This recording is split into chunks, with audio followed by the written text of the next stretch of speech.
Hi everyone, welcome you all for this channel. In today's session, let's understand future value of annuity concept. We have one illustrative example to explain this future value of annuity. Person Y is planning to invest 5 lakh rupees per year in stocks as a systematic investment plan for a period of 10 years. An annual interest rate of 12%. What is the future value at the end of 10th year? What is the actual meaning of that? So Miss person Y is investing 50,000 rupees every year, a constant 50,000 rupees investing every year in stocks as a systematic investment plan.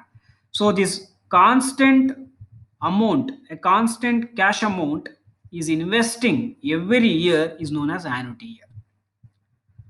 So the question is very simple. So if any person who invests 50,000 rupees every year for a period of 10 years at a rate of 12 percentage interest rate, what is the exact future value the person Y is going to receive at the end of the 10th year?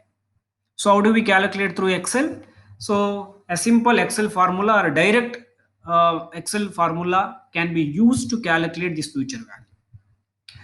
So here present value, right? Present value means here there is no question of present value coming to the picture because we are using annuity here, so we have to use here annuity. That is A represents here annuity. What is the annuity means? 50,000 rupees, right? So every year he is investing. What is the discount rate here? Discount rate is nothing but assume that 12 percentage interest rate. I will take it as a 12 percentage annual interest rate. Number of year is 10 years. Please, one thing you remember here. So if the interest rate is also annual interest rate and also the number of periods also year, right? 10 years. So then we no need to convert anything either into months or a year or from year to months. Both are year annualized values are given, so we can go ahead. So how do we calculate formula? So FV equal to minus FV, right? Rate is here 12 percentage discount rate. Number of periods 10 years. Here you need to focus more here. So far in the previous two examples, illustrative examples and videos we discussed, right? PMT we have taken as a zero because there was no periodical installments payments or there is no periodical payments, there is no periodical receivables. So but here PMT is nothing but annuity. So every year 50,000 rupees, right? So person Y is investing in stocks as a SIP. So PMT value I have to take it as a 50,000 rupees. So what is the present value? Here we are not using any present values to take it as a zero.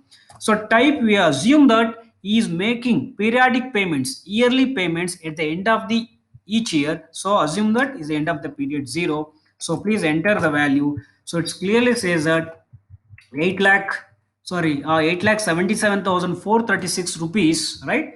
So he is going to receive at the end of the 10th year. So person Y, if we invest 50,000 rupees every year at an interest rate of 12 percentage, exactly at the end of the 10th year, he will get 8 lakh 77,436 rupees.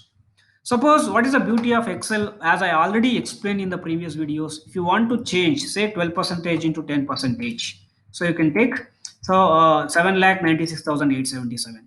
For example, the stocks may not give during recession time it may give 8 percentage return. You can take it as a 7 lakh 24,328. Suppose assume that the market is in boom condition, the economical activities are good, so the economy is flourishing. In that time, maybe it may give say 18 percentage. So or else you can take it as a 15 percentage. So instead of 50,000 rupees, say you are investing 60,000 rupees.